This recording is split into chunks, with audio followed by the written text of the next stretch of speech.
lagi mong napipili yung mga ganitong lugar?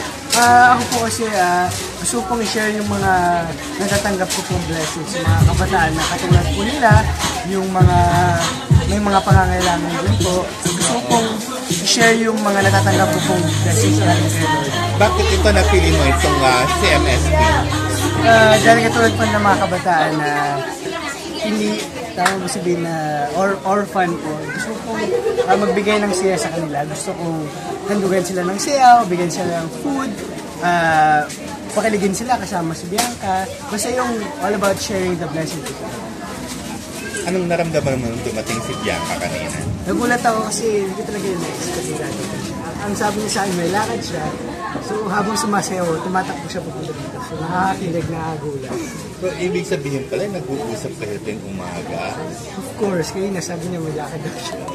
So, every morning. Yeah. So, Bianca, talagang sinadya mo talaga na hindi sabihin sa kanya.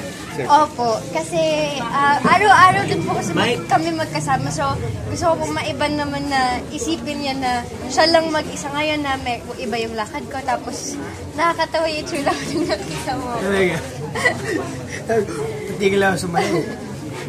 Anong wish mo for Miguel? Madami po eh.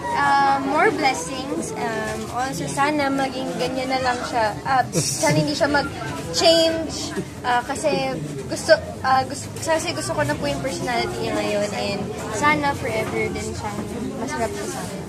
Ikaw, Miguel, anong wish mo? Kanina kasi ang tagal mong Sa akin po, Mike. ang wish ko lang syempre, blessings pa rin from Lord. And sana yung mas mahalin pa kami ng mga tao na kapaligid sa amin. At yun, kami ni Bianca, sana i-bless niyo po. And yung guidance, syempre more blessings and more birthdays to come. And ano pa ba, i-guide lang ni Lord yung family ko, yung mga supporters, pati yung lahat ng mga taong mahal.